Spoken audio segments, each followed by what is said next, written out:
Hey, shalom, shalom.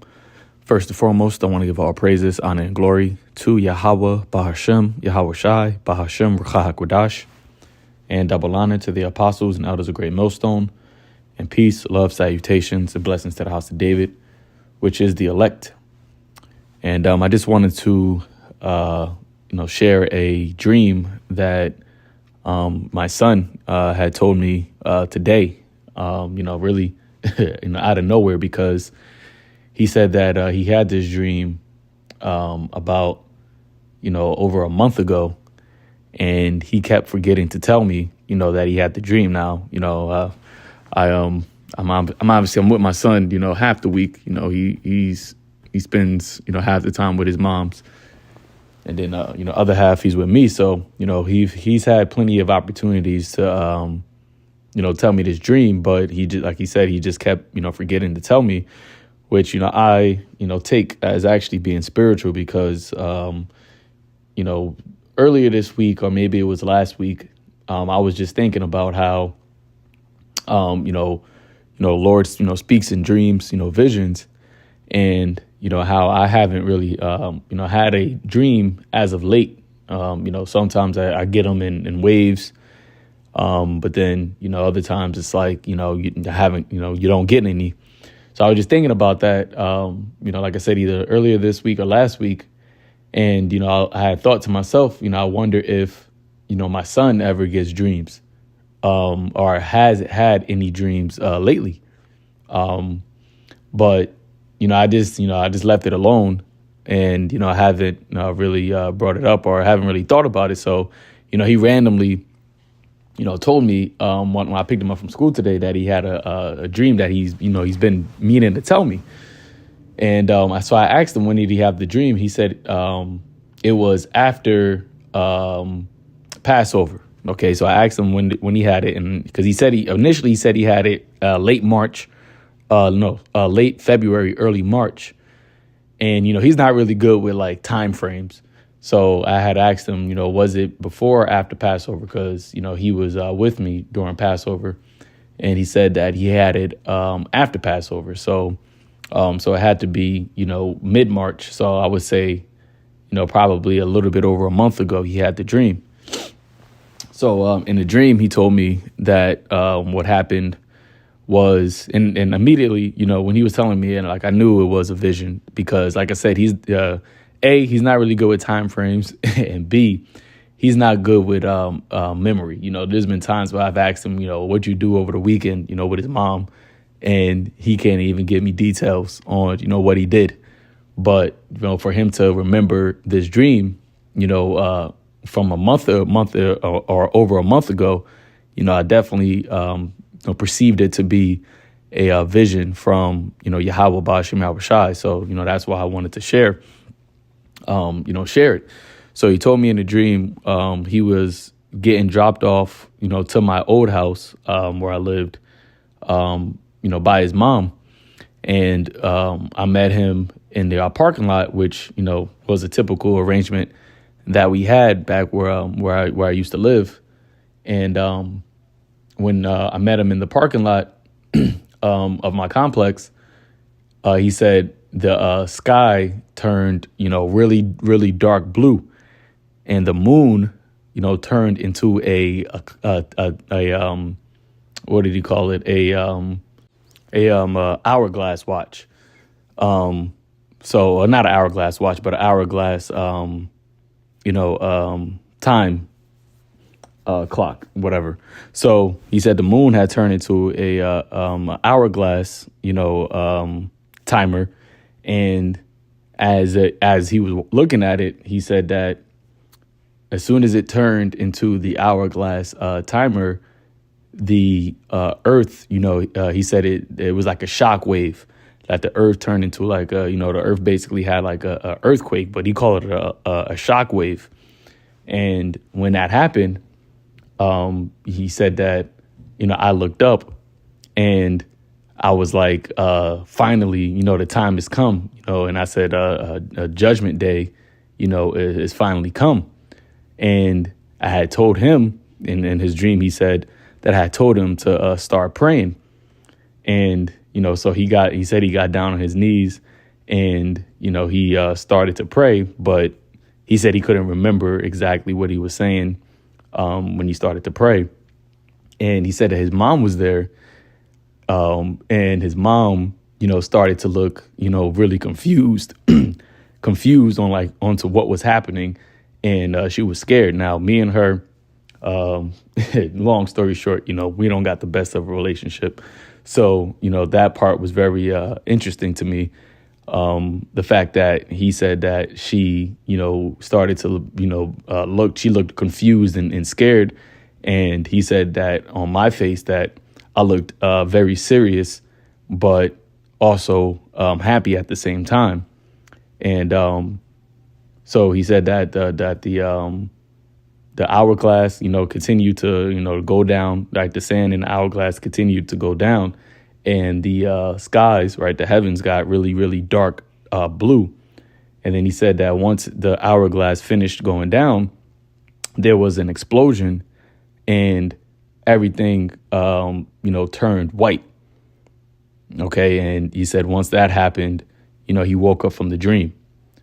So, obviously, like I said, the way I perceived that was a vision, OK, from the Lord.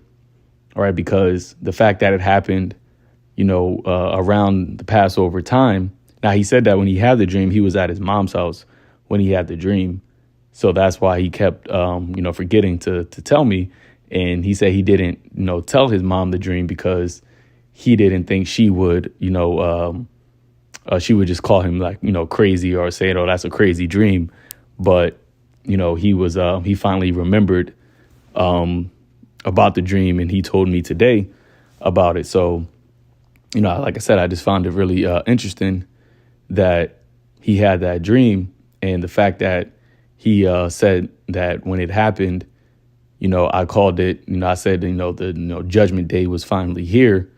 And the fact that the moon turned into a hourglass, so those things, really stood out to me. So, I just want to share that now. I want to get this first scripture, and it's not really too much scriptures that we needed to, I needed to get. But of course, I wanted to get the book of Joel, chapter 2, verse 28. It says, and it shall come to pass, Salakia, and it shall come to pass afterward that I will pour out my spirit upon all flesh, and your sons and your daughters shall prophesy. Your old men shall dream dreams, and your young men shall see visions. Okay, and that's what I perceived that this was. It was a vision. Now, of course, we know that the moon isn't going to actually turn into an hourglass, but the way I took it was that as the scripture says that there will be signs in the sun and in the moon, right? And during the Passover, we know that there was a blood moon during the Passover. Okay, so that is the Lord uses the sun, the moon, right, for signs. There's another scripture in the book of Sirach. Let me pull that up. The book of Ecclesiasticus, or the book of Sirach. Let me see.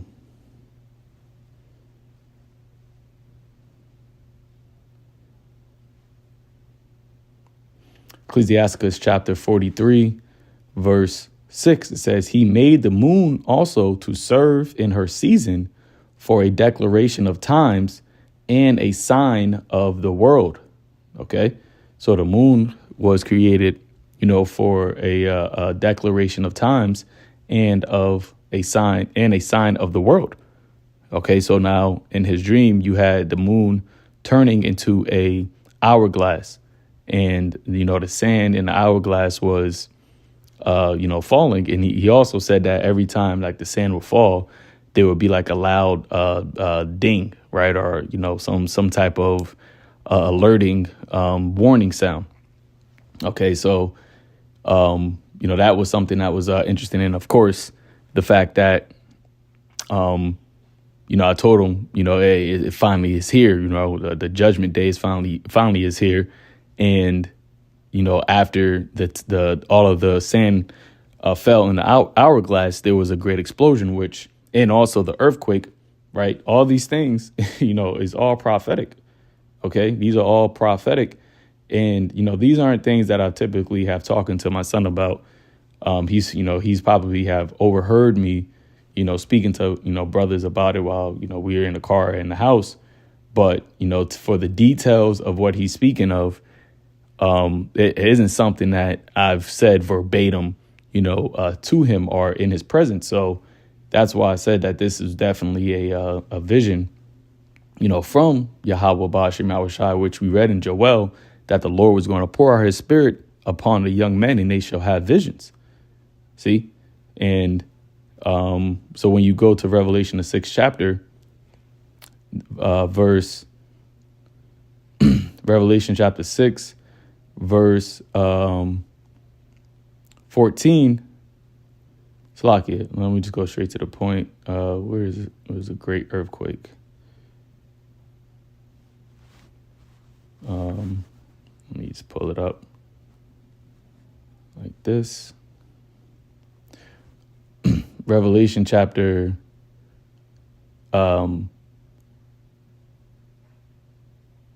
Revelation chapter 6, verse 12, it says, "And I beheld, and when he had opened the sixth seal, and lo, there was a great earthquake, and the sun became black as sackcloth and of hair, and the moon became as blood." All right. So once again, the signs in the heavens, right, and that great earthquake, representing or, basically because of the nuclear missiles, right, blast, hitting this place, which he said that there was a great shaking, right, and there was an explosion, okay, in his dream. So once again, these things are all written, as visions that the apostles, the prophets have saw. And these are things that, we as men of the Lord, sisters, and even our loved ones that, even, young children, the scripture says, even out of the mouth of babes, right? That, these things are being seen, and the fact that, he didn't, because I asked him if he was afraid, when he woke up out of his dream. He said he wasn't really afraid. He was just confused onto why he had that dream, and obviously it's because, he doesn't have the understanding on what it means. But in his dream, he knew what I told him, that it was, the judgment day finally came. OK, and that's what, we are waiting for. And Lord willing, we can receive mercy in that time and, be delivered. All right, because there is no other way, out of that time, out of that destruction, unless Yahweh Ba'ashem Yahushai delivers us. OK, and there are going to be people that are in our lives that, have, as the scripture says, touch not my anointed or do my prophet no harm. Right. There are going to be people in our lives that have caused us, harm. Right. Whether it be mentally, right, whether it be financially, all right, whether it be just vexing of our spirit. All right. The Lord is not mocked. And ultimately, you have a lot of people that have mocked Yahweh Ba'ashem Yahushai because they have had disdain or felt, some type of way towards us. OK, but, this thing is bigger than, us as individuals. All right. Once you, and I'm speaking from my personal experience, once you, mock the name of the Lord. All right. Or you try to, tell your child or, or your father is crazy or, that's not the name of the Most High, knowing very well, OK, that is the name of the Lord. Right. The Lord hears all these things, man.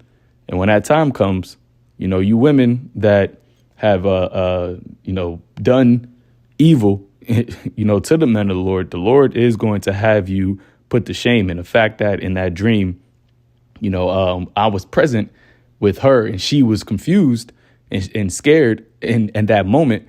Right. that to me signified that she didn't feel as if she was under my protection, and she's not, right? Because I'm not with her now.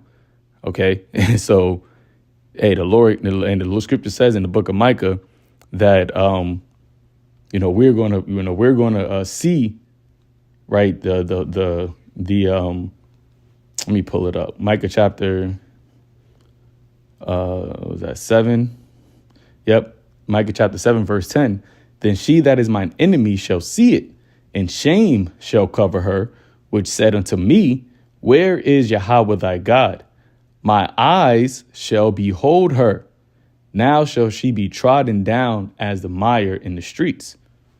Okay, so, hey, in his dream, right, I was there and his mom was there, and I was able to behold her as she was full of shame and confusion and fear. Okay, but, nonetheless, I just wanted to bring this out. Like I said, hey, this is some, beautiful. It was a beautiful vision, that my son told me. Right. And, Lord willing, this is something that, is, soon to come. OK, because we know that the things that the Lord is doing in the earth right now is showing, how close we are to the end. You see, so, Lord, what I'm going to end with that, giving all praises, honor and glory to Yahweh, Ba'ashem Yahweh Shai, Ba'ashem Rakakwadash. Shalom.